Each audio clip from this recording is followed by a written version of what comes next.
So I'll make sure you can see everything.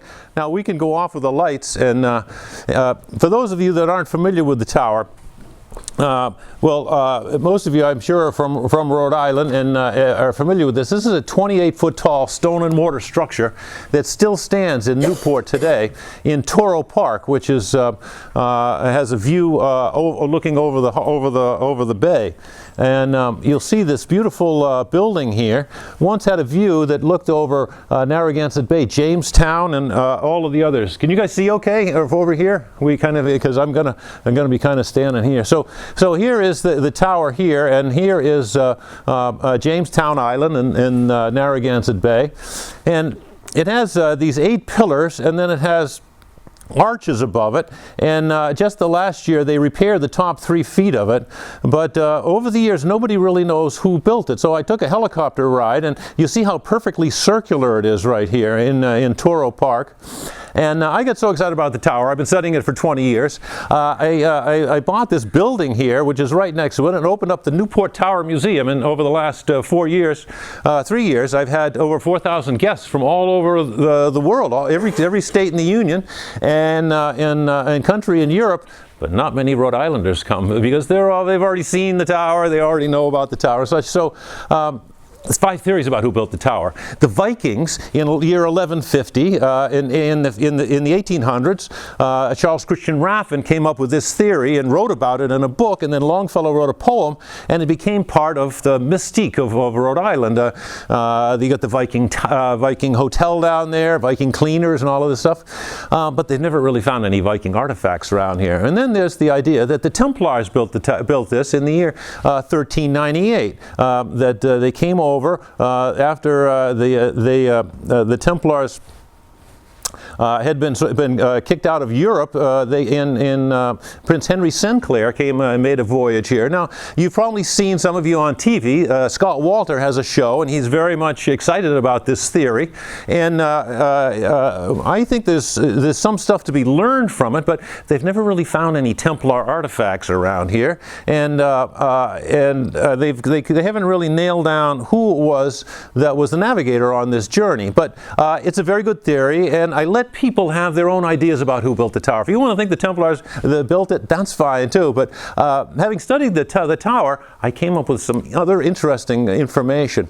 Now, there's another theory that it was built by the Chinese in the year 1421. There's a guy by the name of Zheng He who traveled in these large ships around the coast of Africa. And Gavin Menzies wrote a whole book that they built the tower, but they've never found any Chinese artifacts either. And then there's this theory that it was built by the Portuguese. A fellow by the name of Miguel Cortorreal got shipwrecked off in the Atlantic, and his brother came to rescue him. He never found him, but they say that he might have built it while he was waiting. Well, he got shipwrecked, he didn't have any tools, but he built this tower that would have taken a year of 80 so men to build. I'm not sure, but here's the thing. What I found out by studying the tower was that the Portuguese think the Portuguese built it. The Viking people, the Scandinavians think the Scandinavians built it. The Templar people think the Templar. The Chinese guy thinks everybody comes to the tower with their own ideas. So I said, why don't I just come to the tower without any sort of preconceived notion? Well, the one thing that we do know in the historical record is that it was owned by the first governor of Rhode Island. And very few people know that the first governor of Ireland, his name was Benedict Arnold. Now, this is not the traitor. This is his great-great-great-grandfather. But they had the same name. The traitor lived in the Revolutionary War. This guy was the colonial era, and by studying this fellow, what I found out was that he was appointed by King Charles to be the first governor of Rhode Island, re-elected 7 times. When he died, 1,000 people attended his funeral, but nobody's ever written a biography of him. He's not even included in Rhode Island history books. Why?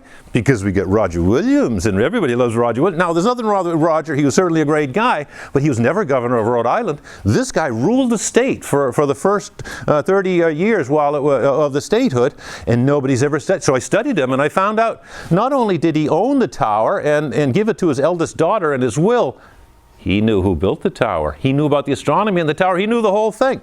Well, I'm getting ahead of myself here. There's more to learn about this governor of Rhode Island, but I will let you know that in his will, he says, I want to be buried halfway between my stone-built windmill and my mansion. Well, his mansion was down on Thames Street, right where the Penny Arcade is, near Bowen's Wharf.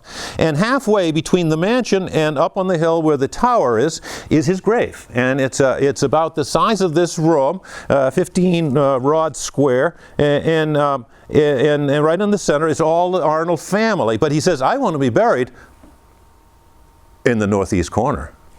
And he is buried in the northeast corner. You go there today and visit, and I'm like, why did he specify that? I know this northeast corner is a big thing for masonry, but the first lodge in America, you know, was 1749 in Newport, Rhode Island. An amazing thing. But a lot of those of the 16 members, 14 of them were Jewish, but that's the 1700s. But the point is, there was this idea of a liberal thought and freedom of thought that started in Rhode Island and later became part of the United States Constitution. Very important thing. So there are some important lessons here, but that's for you guys to discover, to suss out. But let's go on from Benedict Arnold. There's in his will my stone-built windmill, and he wants to be in the northeast corner. There it is, right there. And the problem is, every other windmill built at the time in Rhode Island, throughout New England, there were hundreds of them. They were all made from wood. This one is in Easton and Cape Cod. It still exists today. They tapered as they went to the top, and they had these huge windmills on them, and then there was a vertical shaft that goes to a horizontal shaft that goes to the grindstone, which is down at the bottom here. Well, why would you build an open arcade on a windmill? And the Newport Tower, all of the wind would blow away all of your corn, all of your grain and meal, and also it's not made out of stone. It's made out of stone and not out of wood. And the other thing is that, I'll explain in a second, it has a fireplace in it. And the last thing you put in a windmill is a fireplace, because flour powder is more explosive than gunpowder. Philip Means, who wrote this incredible book on the tower in 1942, says, that's the most un-windmill-like structure I've ever seen. And he talked all about the fireplace. Now here we are on the inside of the tower, and above these 8 symmetrical pillars, by the way, underneath each of these pillars is 3.5 tons of stone that goes 5 feet down to bedrock. Before they built any of this tower, they had to bring in 25 tons of stone, never mind the stuff to build from up here. So after they had built that, they built the pillars, and then they put beams in, and these are the beam sockets here. They're right at the height of the arches. So let's put the beams in here artificially in Photoshop. So this is the crisscross first beam lever, and here I put a floor on it to simulate what that's like. And then there's this fireplace, which is on the eastern interior wall. Now, there's 3 unusual things about the fireplace. First off, if this is the level of the floor where the beams are, this is a wall fireplace. Very unusual. In all colonial buildings, the hearth is always right on the ground. The second thing is that it has an arch above it as opposed to a lintel. And an arch is structurally more support than a lintel, which is just straight across. But it needs support on both sides. Over here, it's fine. But on the left side, right where it needs all of its support, they put the window there. Why did they put the window there? Why wouldn't they just move the window over a little bit? The third thing is that it has 2 flues. One goes up this side, one goes up this side, 7 inches by 7 inches, and exit on the exterior on the outside. Why would they have 2 flues? That's very unusual. Most fireplaces have 1 for good draft. Now here's the fireplace here, and up on the second floor, these would be the beams are for the second floor, and that's the running mortise. A small ledge runs around the whole upper interior of the tower. You see how close that window is. Now, inside this room, basically, here, are 3 windows. The northeast window, this is the south window, and around the corner is the west window. And then there are these various niches, which have to do with the calendar, how it works. But none of these 3 windows is symmetrically aligned above a pillar or an arch. You see, this one is off by a little bit, this one's off by a little bit, and this one's in between the 2 pillars. And they're all different sizes and different shapes. Well, in the early 1990s, Professor William Penhallow, who was a professor of astronomy and physics at the University of Rhode Island, found several astronomical alignments in the windows of the tower. And so I'll show you what the alignments are in a second, but one day I went up to Penhallow and I said, you know, Bill, I think the Masons know who built the tower. The Masons are smart. They have a history. They have this great, incredible history that they pass on for generations. He says, no. I said, Bill, they know about all this stuff. And Newport was the first place that they had the Masonry. I bet they know about all this tradition. He says, no. I said, how do you know? He says, I'm a Mason.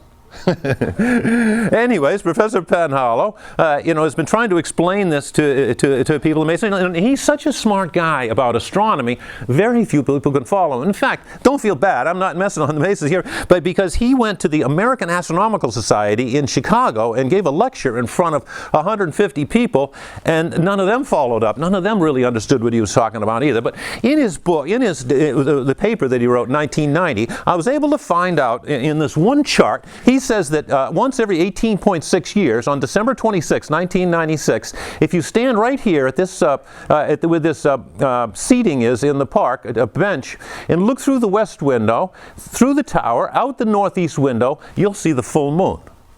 Well, I went there on that night, and I'm like, okay, let's see there, Professor. And sure enough, the path of the full moon goes right through where the window is, the path it took that night, and there it is, the full moon right in the middle of the window. Once every 18.6 years, won't happen again until 2015. I'm like, whoa. All of a sudden, I was a believer in that he knew what he was talking about, and everyone else sort of ignored Professor Penhallow.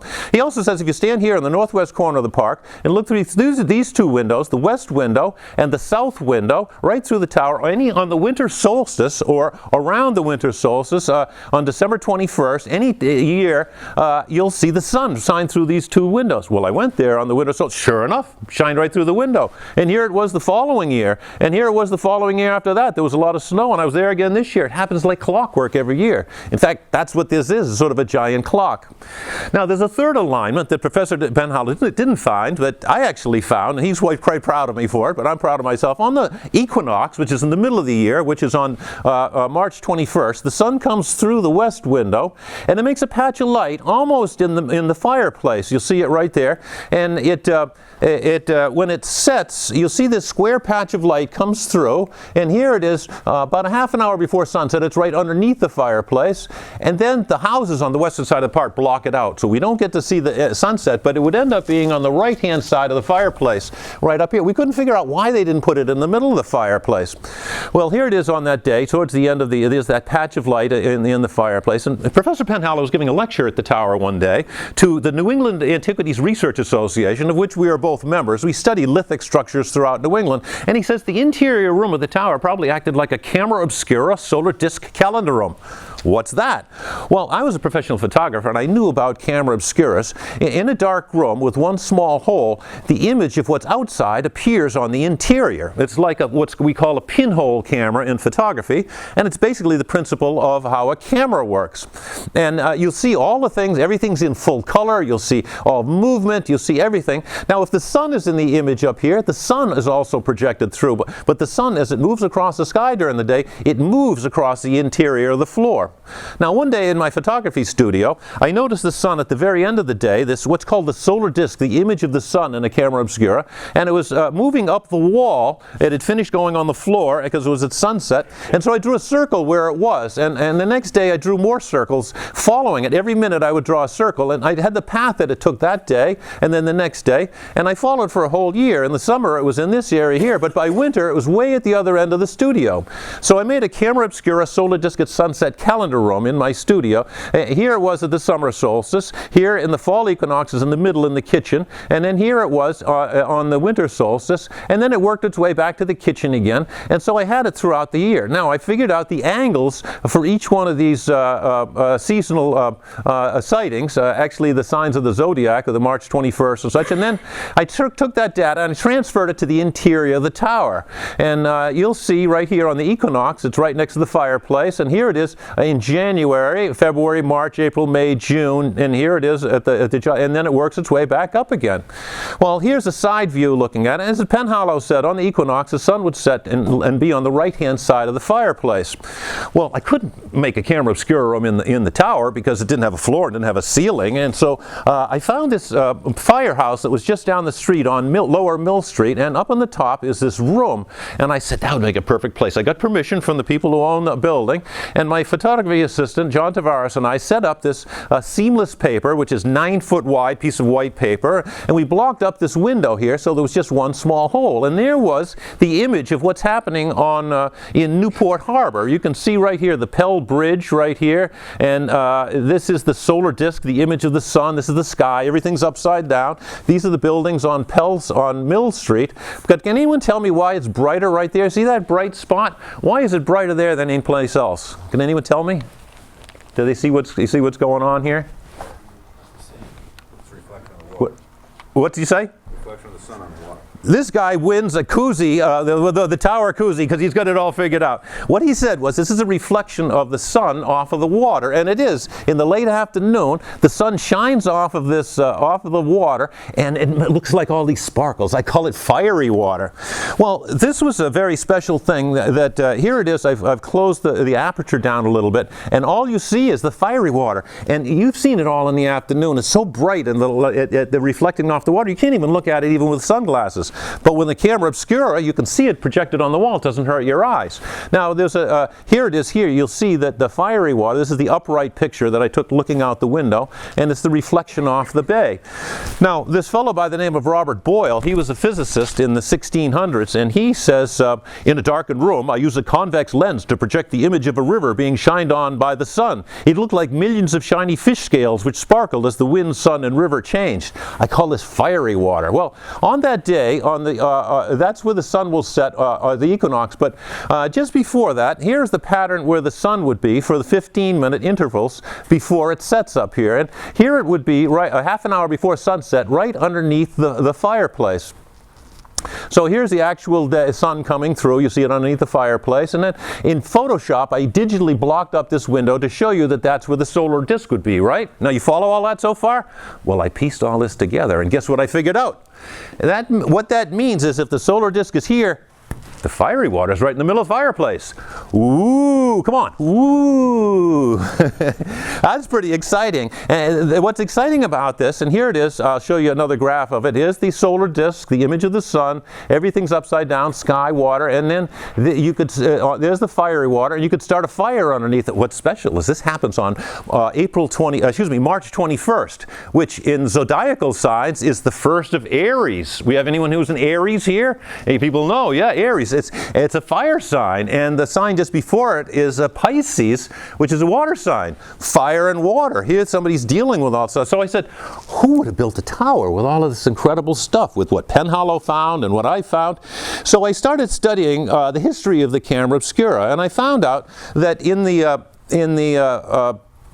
Arab times, around the year 1100, a fellow by the name of Al-Kindi, he made tests in the camera obscura, and he had put 5 candles on this side, and he saw the image on this side, but he blew out the first candle, and the 5th candle blew out over here. He saw that light travels in a straight line, and then in the around 875, a monk named Helperic, this was even earlier, before him, he said, if you make a hole on the eastern wall of your room, every day at sunrise, watch where the sun comes in and mark it on the wall, and you will have built a calendar inside your room.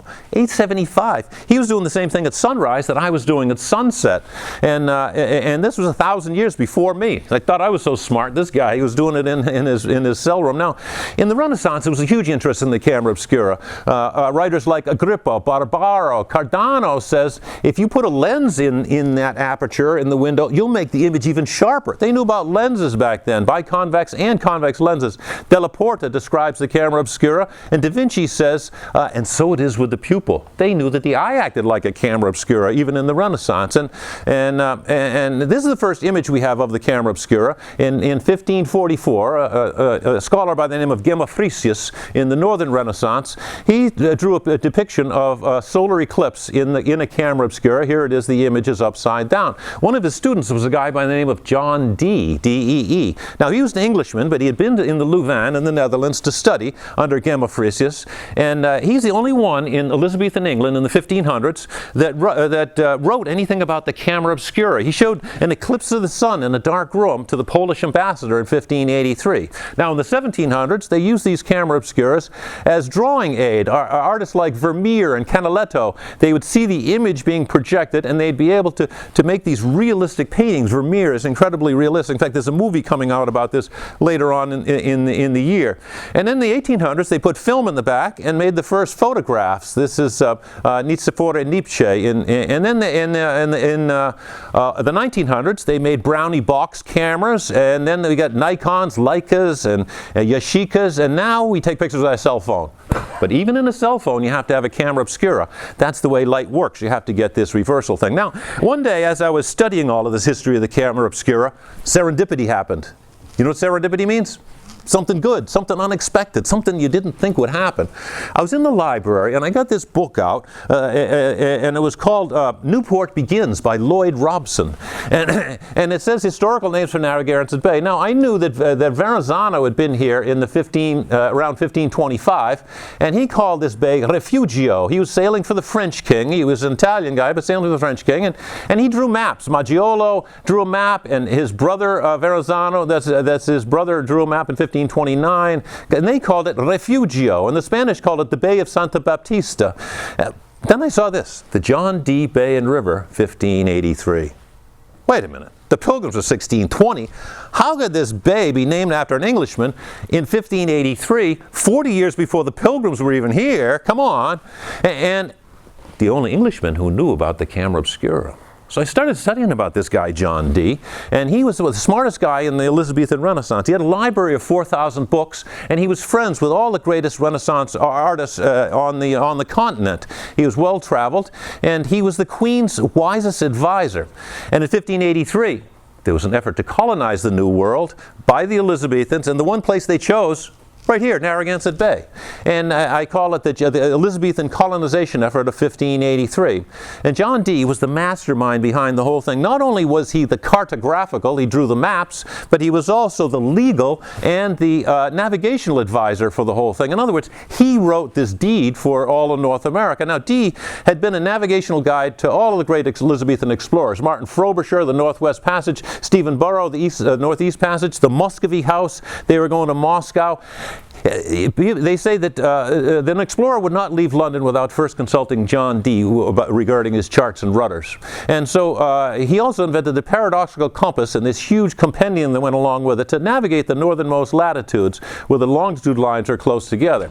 Now, England had been Catholic for over 4 centuries, and then all of a sudden you got Henry VIII with all of his wives, and then his son Edward VI, the boy king, was Protestant for five years, and they hired 300 bishops. Well, and he died very young at age 14. His sister Mary came to the throne. Bloody Mary. She put the 300 bishops, burned them at the stake, and John Dee got thrown into jail. Well, to save his life, he became a Catholic chaplain for 5 years under Mary. Then all of a sudden, Queen Elizabeth comes to the throne. Mary died suddenly, and who does the Queen ask to select the most propitious day for her coronation? John Dee. He was instantly famous because he had been friends with Elizabeth anyways. Now, Elizabeth had problems. The Catholics were always plotting to kill her because they wanted the throne back. And so they passed the recusancy law, 1581. Any Catholic who didn't attend the Church of England was fined £20 a month. If they didn't pay, then their landlord had to pay. And if the landlord couldn't pay, they were all thrown into jail. The jails were filled. A lot of the rich Catholics were moving to the continent, helping the Catholic cause over there. And so it wasn't helping. The Queen had other problems. Spain was becoming a superpower. Catholic Spain had gotten all the gold from Mexico and the silver from Peru. They had 200 ships in their fleet. England had but 22 ships. So John Dee goes to the Queen and he says, you know, if you don't do something, ain't gonna be no more England. We'll all be speaking Spanish. He says, he writes these 8 books. And he says, immediately we should build a petty navy of 60 to 80 large ships. And in this book he explains the paradoxical compass. And in this book he says the limits of the British Empire, and encouraged her to open up the Northwest and Northeast Passage and start trading with China and Japan. And in this book he says a royal title to foreign regions and islands, that she has a legal right to all of North America, except for Florida, because Spain was already in Florida, but because nobody had had come here, that she had a legal right to take it. And she also said that there were earlier Englishmen. King Arthur, Prince Madoc, John and Sebastian Cabot had been to the New World, claimed it for England, and so she had a legal right to the whole thing. This is the front cover of his book. It's called General and Rare Memorials Pertaining to the Perfect Art of Navigation. And up at the top he says, plura latent quam patent, which in Latin means more is hidden than meets the eye. And around the illustration he writes, Hieroglyphicon Britannicon, a British hieroglyphic. Let's zoom in on it here. You'll see that this is the Queen, and she's guiding the ship of state, and has her courtiers aboard. Well, her allies from Europe are by her side, Europa. And then the people of England are on their knees, pleading, Estolos, esplistos menos, tostes ephrorios froriam, which in Greek means, send forth a sailing expedition to build a steadfast watch post. And here's the steadfast watch post. This is Lady Occasion or Lady Luck. Interestingly, she's standing on a tetrahedron, a very important geometric shape in D's geometry, and she's holding the crown of victory. And the Queen is reaching out for the crown of victory. The metaphor is if you seize the opportunity, the crown of victory can be yours. And so. Just go back to the big one here. Here's the Queen guiding the ship of state, and they come to these 5 ships come to the New World, and they're starting settling. These guys are burning off the land. This guy here is starting to trade, and they come over, and this city is developed here that has a building with a dome on top of it. And so this is what's called a rebus. In other words, there are several levels of meaning going on in here. And the basic first meaning is that if you don't seize the opportunity, and all this good stuff will happen, but if you don't, danger will occur. Here's half a skull over here. And D is put right in the center here, and an inverted ear of corn, which is his metaphor for a shibboleth, which in the Bible means a secret watchword. So he's hidden his secret watchword in here. There's also a map in here. There's other levels of meaning. I won't get into that today, but basically, after he presents this to the Queen, 1 month later, the Queen deeds all of North America to this guy, Sir Humphrey Gilbert, one of the bravest courtiers that she had, who was in the war in Ireland for her. And he was a man who could lead men. Dee was a smart guy. He could put the whole thing together, but he wasn't a leader of men. So she gives the whole thing to Gilbert. Well, Gilbert's so appreciative of the work that Dee did for maps and charts and everything. He gives John Dee all the lands north of the 50-degree line. That's all of Alaska, Canada, and Greenland. The guy split up North America. Can you believe it? I like guys that think big, you know? This guy, Sir Humphrey Gilbert, has anyone ever heard of Sir Humphrey Gilbert? Most Americans never have. It's okay, but I'll explain why in a second. Now, England had been, as I said, all these Catholic recusants were taking all the money out of England. So Walsingham, the Secretary of State, came up with a plan. He said, you know, he went to this guy, Sir George Peckham, and he says, if you fund Sir Humphrey Gilbert's expedition, because he wasn't getting enough money from the support from, if you fund it, all the Catholics that settle in this first colony in the New World can have complete freedom of religion. It was win-win-win for everybody. Humphrey gets his thing paid for, he gets the journey. These guys get a place where they can worship as they please.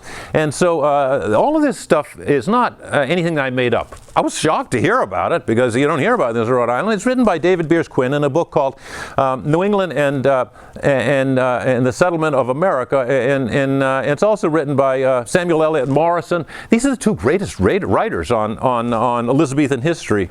And what Quinn found was that in 1934, actually a guy from Connecticut went to the Elizabethan State Papers, and he found this deed. This is what started it all, between Sir Humphrey Gilbert and Peckham from Cogeed. I deed you all that river or port called by Master John Dee the Dee River, which by the description of Verrazano, they're telling us he's using Verrazano's description, lies at about 42 degrees and has a mouth lying open to the south, a half a league wide, and then it goes northeast for 12 leagues, and it makes a bay 20 leagues in circumference, in which there are 5 small islands. Perfect description of Narragansett Bay. 42 degrees, mouth open to the south. It goes northeast for 12 leagues, and it's a bay with 4 islands. And all historians agree that it was Narragansett Bay. There's no debate about it.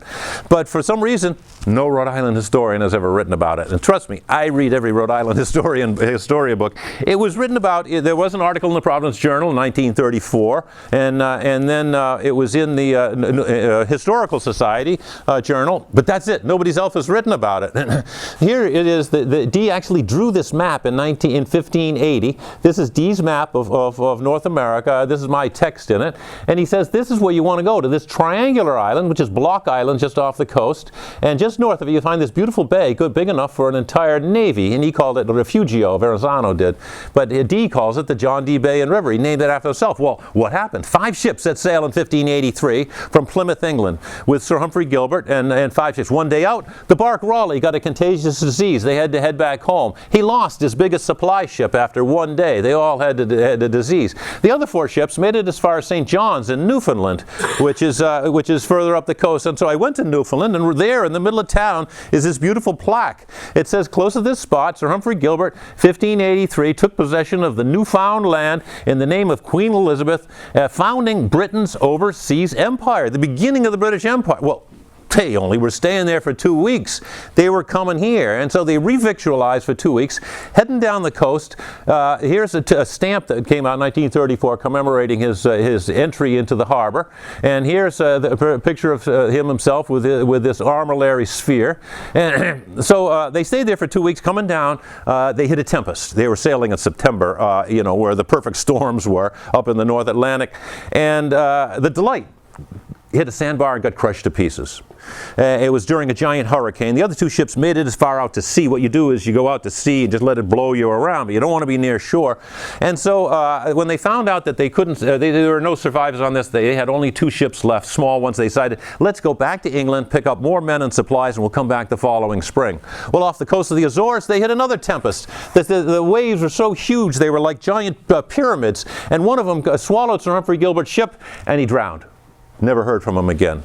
One ship was able to come home to tell the whole story. His named Captain Edward Hayes, and he wrote a whole book. It's on the web. You can see it. Here he is, Sir Humphrey Gilbert, knight, drowned in the discovery of Virginia. Virginia was what they called all of North America at the time, after the Virgin Queen.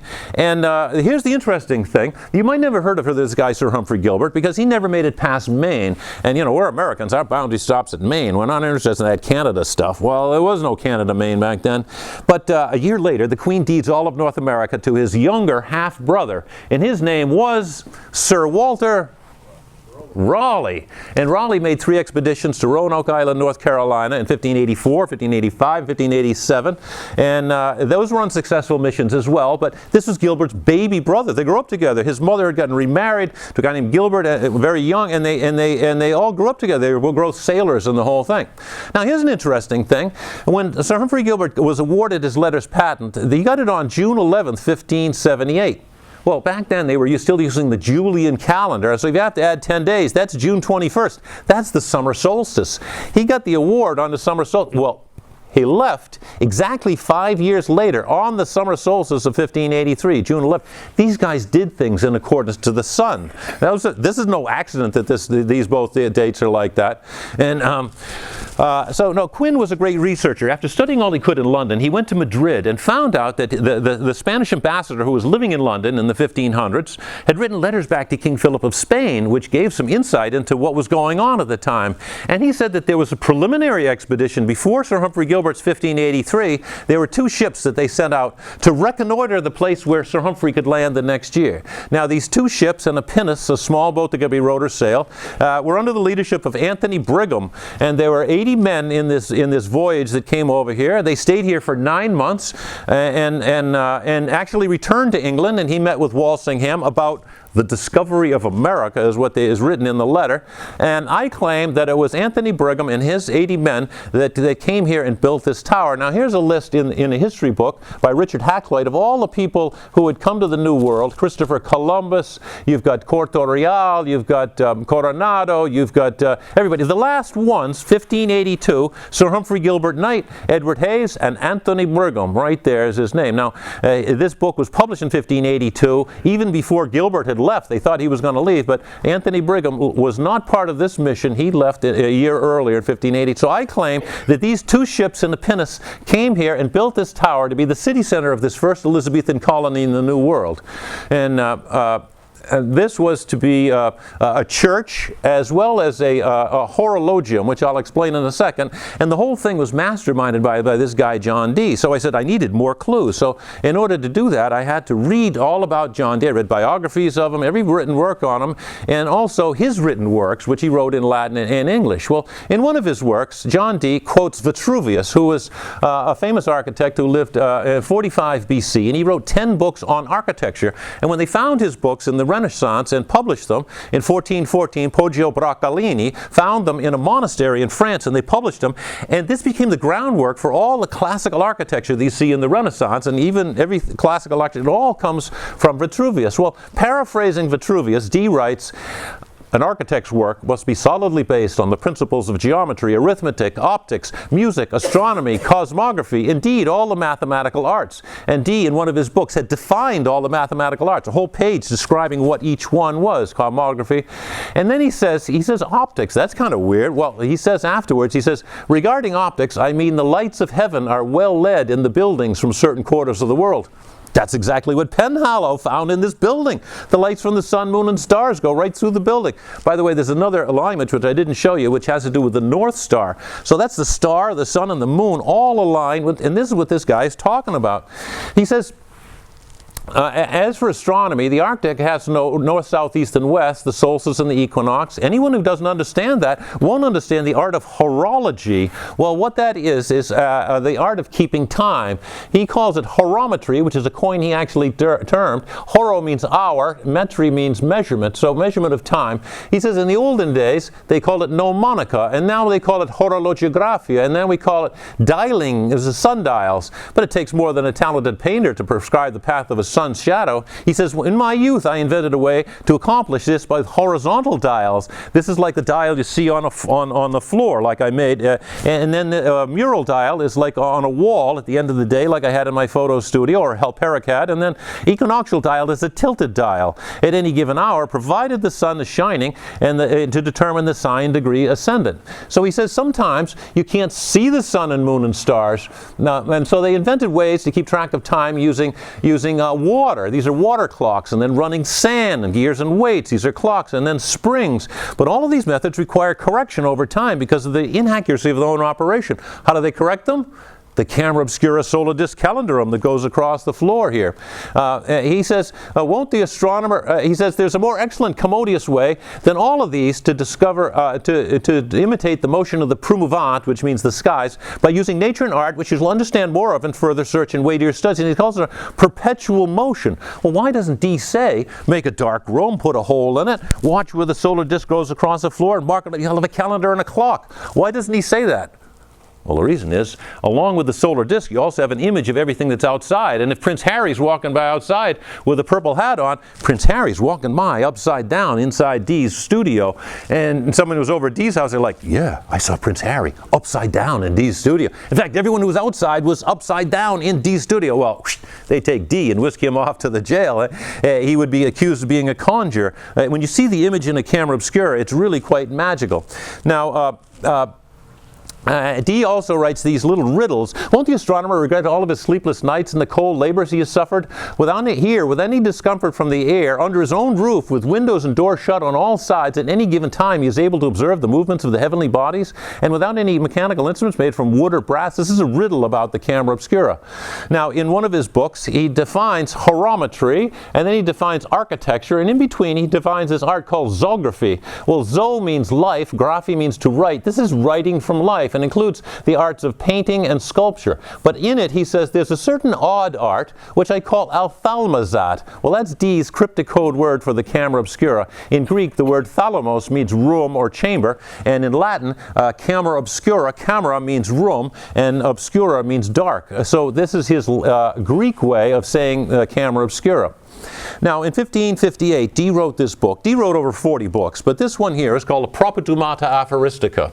And it's 120 aphorisms about astronomy.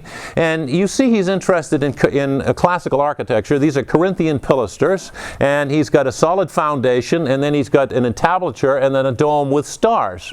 And he introduces this symbol called the Monas symbol. This is the moon, this is the sun, this is the cross of the elements.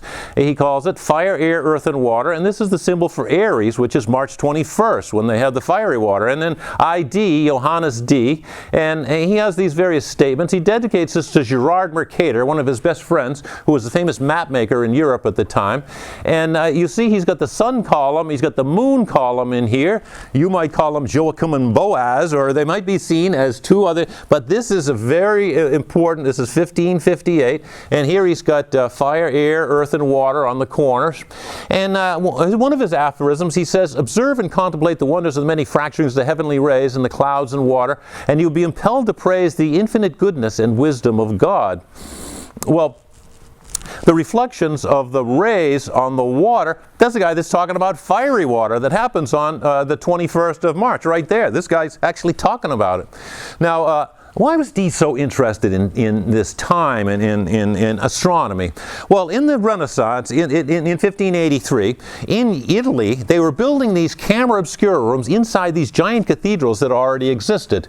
This one is Santa Maria degli Angeli, which is near the train station in Rome. Up at the top, they would put an aperture way up high, and then down at the bottom, they would put a meridiana line, a noon line, or sometimes they call it a rose line. And it was always exactly north-south, and this one is in Bologna in the cathedral, and it was retrofitted. These were already beautiful cathedrals, and they found a place where they could put an exact, just barely made it between it here. And on the floor, they would mark off the different days of the year.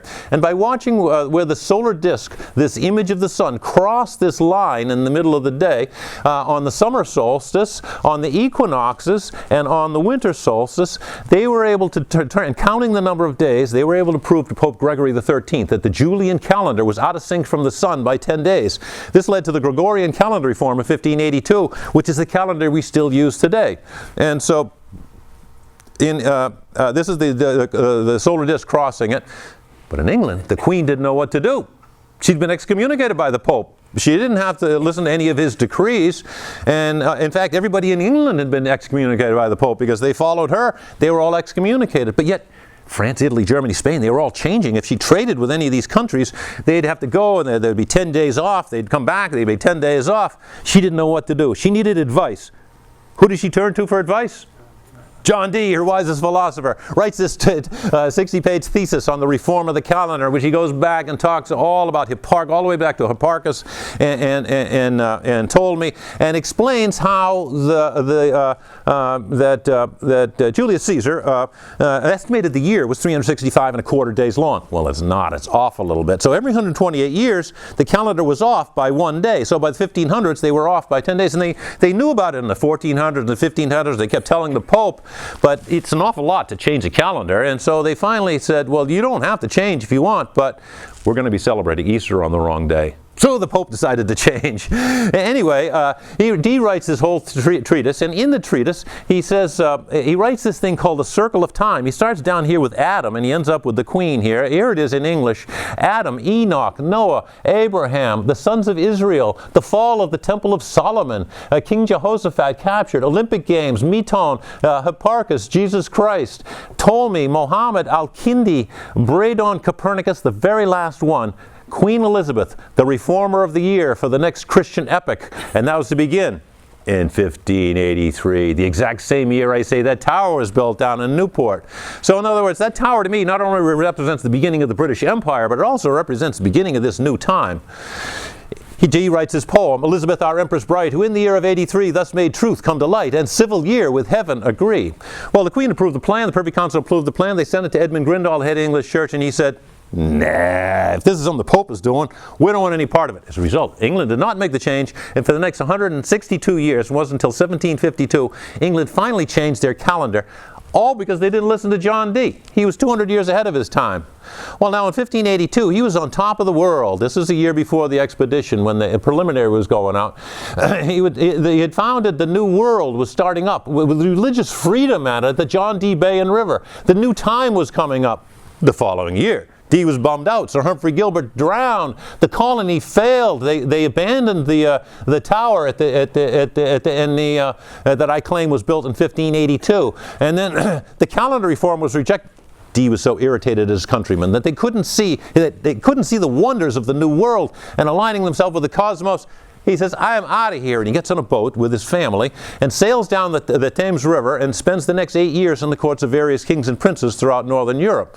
He like left town, and you weren't supposed to leave without a visa. You got to get approval from the Queen. He's like, I am so out of here. So what did the tower originally look like? Well, John Dee wrote another book in 1564 called the Monas Hieroglyphica, which means sacred symbol of oneness.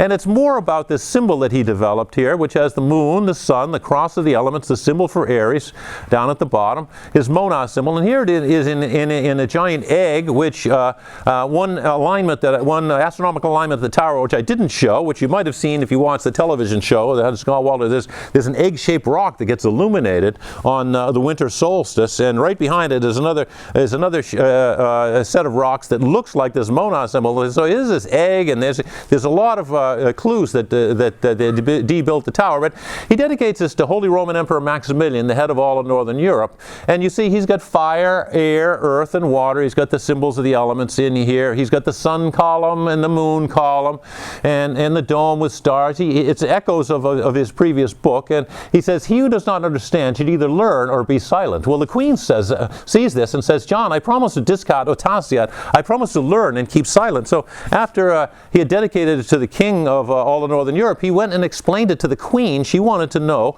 the secrets of the Monas Hieroglyphic. It was that important a book. And so when he went to Prague, he also explained it to the emperor's son, Emperor Rudolf, at the time. And as I said, it's got these 4 different parts. He shows how it has to be made if you want to use it for an ornament. And then he shows how it has to be made geometrically. He says if AB is 1, and this is 2, and this is 2, and this is 3, the diameter of this has to equal the diameter of that, and the diameter of this equals the radius of that. Very important you keep it in these proportions. If it isn't done this way, it's not the Monas symbol. And so the very end of his book, he has this chart which is called Sic Factus est Mundus, thus the world was made. And up in the top, in the super celestial area, he's got 1, 2, 3, 4, 5, 6, 7, 8, metamorphosis and consummata, and the horizon of eternity. And then down in the super celestial, etheric celestial, and the terrestrial side, the below part of the world, he's got 1 through 7. He's got 1 through 4, fire, air, earth, and water. 1 through 1,000, the Monas symbol, upside down and backwards. 1, 2, 2, 3. Black, clear, yellow, and red, 12, 13, 24, 25. This is his summary of the entire cosmology of the world, and nobody has been able to figure out what it means. In fact, his whole book is cryptic, and no one's been able to figure it out since the year 1564, since it was constructed. Maybe some of his contemporaries knew about it, but there was one person who was able to figure this out in the last 450 years. You know who that was? John Dee? No. Some people say Sir Isaac Newton, because he was a very, very smart guy. Nope. You know who was able to figure out his book and figure out what all this chart means and the whole thing? Ben Franklin. No. Good guesses. Good guesses. Smartest guys. Only one guy. Nope. Who? Jim Egan.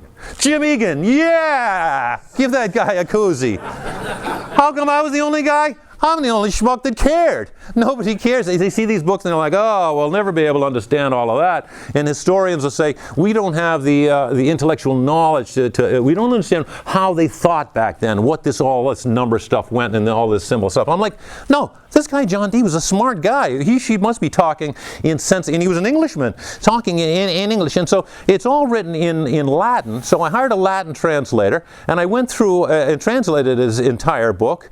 And inside the book, I found a hidden blueprint for the tower that's down in Newport. Now, that's a longer story, but part of it, I'll give you the tale of it. He has another chart in which he says there are various limitibus statiscae, which means fixed limits within number. And he goes through all of this number stuff, and he boils it all down to one number. The magistralia, the master number. Lipidification fermentation means the philosopher's stone of number is 252. He says, if you can figure out what I mean by 252, you'll figure out the whole book. Well, I knew that was the key to the whole thing. Well, I had a tool to figure out 252 that people didn't have when they first started translating this book in the 1800s and 1900s. Guess I figured it out. Some people say abacus, slide rule, no. Hand calculator, no. Some kind of technical machine, that figured out numbers, no. You know how I figured out 252? Tower. Huh? The tower? No, that's a good suggestion, but the tower is just sort of like a bunch of rocks and everything. And even the mathematics or the astronomy of the tower, the Penhallow, and it wasn't 252. But you know how I figured out 252? I Googled it. Why not? I figured it was important to him. Maybe it was important to somebody else. And when I Googled 252, I actually Googled 252 spheres is what I actually Googled, because I knew he was talking about circles and spheres or something. This guy shows up, Buckminster Fuller.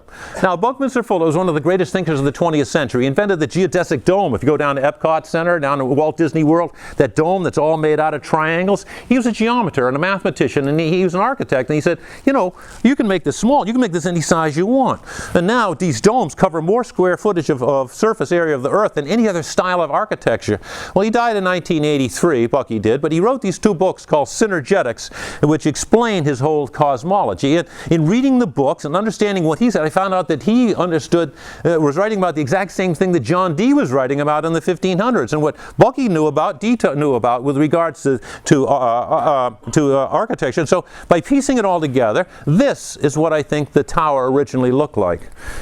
Just to briefly explain, because I'm not going to get into the mathematics of this today, but if you have one sphere, like one ping pong ball, and you put it in a box with all these other ping pong balls, the closest way they can pack is if you have one and then there's 12 around it. 12 around one fits perfectly, and it makes a shape called a cuboctahedron. Well, if you put another layer of a closest packing of spheres, they call it, around this 12 around one package, there's 42, and then the next layer there's 92, and then the next layer there's 162, and then the fifth layer of closest packing of spheres is 252. 252 is also the product of 12 times 21. These are two very highly composite numbers.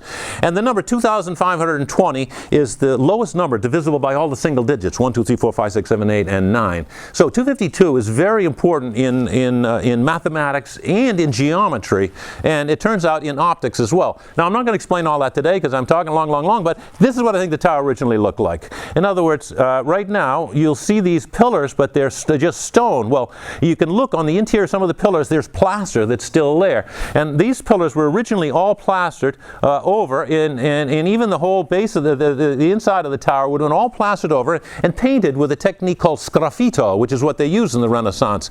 They would plaster it and then faux paint it to make it look like brick or marble or stone. They couldn't afford to, bring in marble or stone, so they made it appear like that. And then on these ledges that stick out, which, Scott Walter and other people think that there were beams that rested on there that came out to a circular ambulatory that went around here. But these little shelves are only 7 inches long. They're made out of slate, which is a breakable material. And there's no beam sockets. If they had beam sockets, they would have put them in there. And so, and then if they did have beams that were resting on here that came out to what he considers to be a circular ambulatory, they would have a flat roof. They'd have to come from further up with rafters.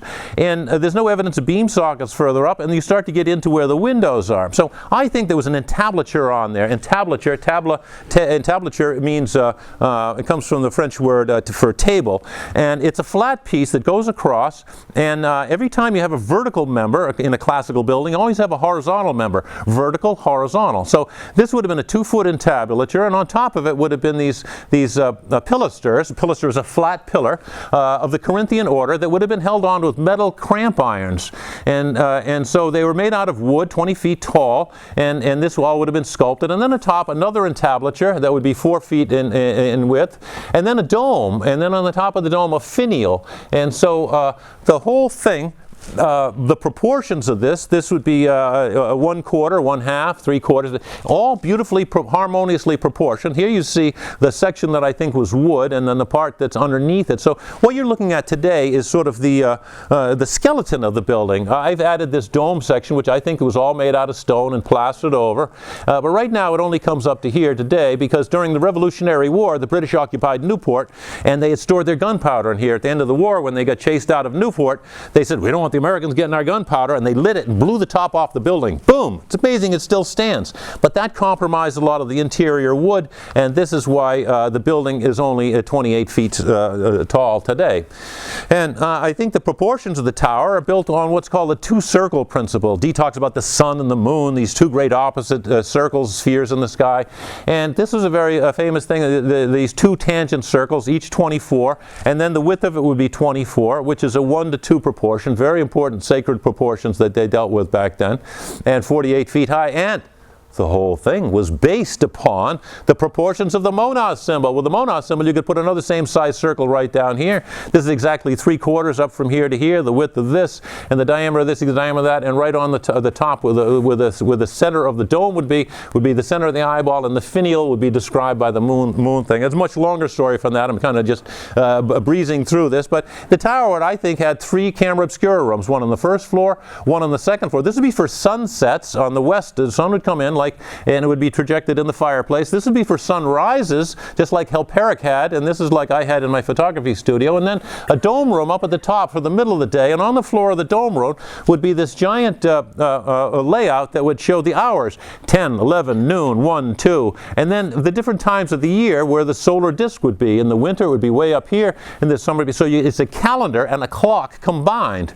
And here it is. You see that I think that we know that there's evidence of a stairway that goes up to the second floor, and I think that there was another one that went up to the third floor, and then there would be on the dome room floor it would be an expression of the heavens inside a room, and they called these heliometers back in the time. So this tower, I think, is incredibly important. Not only, well, I tell people that I think that this is going to make Rhode Island a World Heritage Site someday, but it probably won't be till after I'm dead. That's the way things go. Everything's a little bit slow, but I'm trying to explain to people the incredible importance. And so what I did was I went from St. John's in Newfoundland over the last 2 years, and went to every site of Elizabethan European contact on the east coast of America. I've been to Plymouth and Jamestown, Roanoke, St. Augustine, Fort Caroline, and last year I went to San Juan, Puerto Rico, and they have these beautiful museums that have artifacts of stuff that they found that's really old from the 1500s, 1600s. Not one building exists, except in Puerto Rico. There's one big fort that's built into the landscape, but actually 2 forts. But this is an actual self-standing building. It's here in Rhode Island, which is very famous, and nobody sort of even studies it. So when Scott Walter comes around and he says, "This is built by the Templars, and I've got the Templars. I'm going to bring my armies here, and we're going to charge. We're going to take over." I'm like, Scott, I love Scott because he's enthusiastic, and I appreciate it, and he's bringing attention to the tower. At least he's interested, and that's what I really hear. As much as I disagree. So if you've seen the show on TV, we sort of have a dispute about who built it, but at least we're both studying it, and we're trying to get people more interested. Now, it's not just because I believe that this is the first Elizabethan building in America, and that we should study it from a sense of history. My challenge that I'm having is that I'm one guy, and for one guy to change a paradigm, make Thanksgiving look ridiculous. The people in Boston are not going to like it. Anyway, it's a very difficult thing to do. But to me, what's not just important about discovering the history of this building, but just as important is understanding the geometry and the mathematics and the optics that went into this building, because that has some important lessons to teach us. So I've written a series of 8 books about it. I synthesized it into one book called Elizabethan America, which I'm selling downstairs at where we had the breakfast, and as well as some mugs and hats and different things about the tower if you're interested in it. But I encourage you to come down and visit the Newport Tower Museum. I got a stack of business cards. You can go on my website, and which is at newporttowermuseum.com, and I've got videos on there you can look at. I also have a very extensive Facebook page, which my friend Mark Creedon has produced for me. He's done an excellent job, which has all sorts of videos. In fact, you might even see this video someday on it, that explain my studies of the tower and how I'm getting people to be interested in it, and how we can make Rhode Island a World Heritage Site. So I've got all of that stuff downstairs. If you have any questions, I'll take some questions now. Maybe we can turn the lights on, Derek, and I'll take questions if anybody has any. But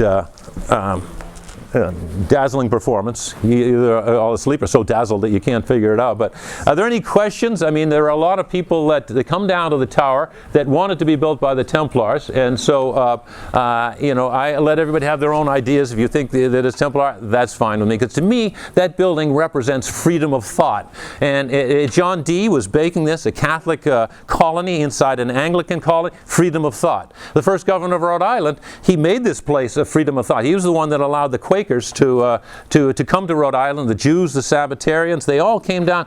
They didn't go to where Roger Williams was in Providence. They all went down to Newport, where Benedict Arnold was in charge. A very important guy. And then when Thomas Jefferson wrote the Declaration of Independence, a lot of the principles that he took came from Rhode Island, because we had such incredible freedoms here. And Rhode Island said, even after they wrote the Constitution, they said, we're not signing that. You're going to give us fewer rights than we already have. So it wasn't for a whole year that Rhode Island was the very last of the 13 colonies to sign the ratification of the Constitution, because they didn't want. And finally, they said, unless you put in the Bill of Rights, we're not signing. Well, they put in the Bill of freedom of speech, freedom of religion, all these incredible freedoms we have today. A lot of them are because the people here in Rhode Island were vociferous about wanting to maintain their freedom. So this tradition, which I claim starts from Dee and goes all the way through Benedict Arnold, is still sort of within us today. And so that's that question. Who actually built it? Well, this guy, good question. This guy, Anthony Brigham, we know that he came over in 1582 with 80 men, and I think that they were the greatest masons of all of Europe, of all of England. In other words, these would have been the people, I'm talking, people who work with stone, but also there's probably some connection with masonry in it. That's for you guys to figure out. It's incredible. I'm giving you clue. Why so much similarity between the Newport Tower and the Templar Church in England? Good question. In England, there's this one church in Cambridge, England, which is it's called the Church of the Holy Sepulchre, and it was built by the Templars in the 1100s. It's right on the main street in Cambridge. I've been there and visited my whole self, and it has pillars on the interior, which are very close to the same width as the pillars in the tower. There are 8 of them, and the diameter of that church in England is 19 feet. This is 18.5 feet. Incredible similarity. Well, coincidence? Guess where John Dee went to college? St. John's University, directly across the street from this church. And so, while John Dee was in there, not only did he study there for 4 years, he also taught at Trinity College for another 4 years. He was in Cambridge, like within sight of the tower, for 8 years. But also during that time, they were repairing the chapel at St. John's University, and they used that as the chapel. Dee was totally familiar with this. Dee was familiar with this entire tradition. So what I'm trying to say, when Scott Walter and I have disagreements, I'm like, Scott, I think the Templars probably came to America. I think the Templars had this sacred knowledge and knew on it. I'm just saying they didn't build a tower. Here I've got a guy who's an architect. They named the bay after him. There's all this incredible information, but this sacred knowledge that John Dee knew about is the same sacred knowledge that the Templars knew about, and that great traditions like yours are carrying on. So there is that theme of knowledge. So that's why it looks so. So let me take this even a step further. 325 AD, Constantine said, we want to preserve the site where Jesus was resurrected. So he built the Church of the Holy Sepulchre in Jerusalem. And in it is an edicule, which means a small room. And there's this small room. I've been in the small room. You can visit it and go and say only 2 people can fit in the room. And there is where Jesus was resurrected on this small stone. It's on the side there. And so built around it is this beautiful Church of the Holy Sepulchre. And it has pillars, it has arches, and it has a dome on it, and it's a circular Vitruvian temple like this. Well, the Templars rebuilt that church. It's been rebuilt several times, but over the years, the people who had visited Jerusalem, they wanted to have a similar Church of the Holy Sepulchre in their towns, in Bologna, in their hometowns. And so they built replicas of the Church of the Holy Sepulchre all across Europe. There's hundreds of them. In fact, there's a whole book dedicated and they're not exactly the exact same shape and size, but they all have circularity, they have pillars, and they have a dome on them. So John Dee knew that this tradition, and in England there are 4 Church of the Holy Sepulchres. In fact, they're all named like it. One's called the Temple Church, which is in London, and then there's one in Little Maplestead, which is near Cambridge, and then there's one in Cambridge, and there's another one in Norwich, and that one's even bigger, 12 pillars, it's got the pillars. They're all called Church of the Holy Sepulchre. So what I'm trying to explain is that Dee had been a Catholic priest for 5 years. He was building a church for the Catholics here in America, in this Anglican colony where the Catholics could worship as they please. The Newport Tower is a replica of the Church of the Holy Sepulchre. That's what I'm telling you. And I've written a whole other book about that. And what I mean is, John Dee came here to plant Christianity in the New World. You know, whether you're a Christian or you're not believing Christian, you believe in that, doesn't matter. It depends on what John Dee was doing. This is what they did at the time. This was all about religion. That's what was huge back then. So this is a very important building, and why did the knowledge get lost? Why did this guy Benedict Arnold, the first governor of Rhode Island, lie and call it a stone-built windmill in his will? 4 reasons. First off, this was to be a Catholic colony, and if in colonial times, if you told your friends, oh, look, I get this beautiful Catholic church that I found, this is a Catholic church that was built by the Elizabethans, they tear the damn thing down. They don't want to hear anything about the Pope back then, because they were not just Protestants, they were Puritans. They didn't think that the church had been pure, the Protestants had purified the church enough. So that's one reason. Second reason, if the Peckhams back in England found out that the building that their grandparents had built still existed, and they could go to the Elizabethan state papers and find the deed, they'd go to the king back in London, and all these guys would be screwed out of all their lands. Third reason, inside this was a camera obscura. You'd see things upside down and backwards, and that wasn't for everybody to know about. That's why this is built up on pillars. This stuff was secret knowledge. It's kind of like why we're up on the second floor here. This is what second floor knowledge wasn't for everybody to know about. That's why the windows are there, and these windows, as I showed you, weren't even for the public to see. They didn't like have big, say, the frame with this window. They were all hidden. They were all covered over. These windows with special wooden doorways and such.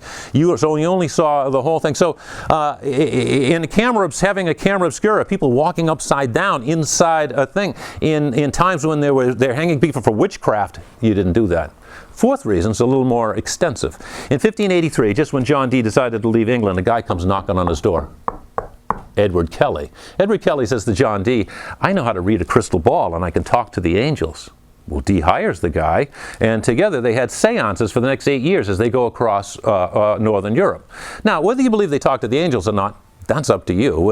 But the point is this: John Dee wrote down in his diary everything that happened in the seances. He says, I never saw the angels, but I believed Kelly, and I would ask questions, and he would bring these responses. He wrote it all down. He buried his diary in his backyard in a wooden box. An antiquarian bought his house in the following century, in the 1600s, and dug up the box and found the book and published it.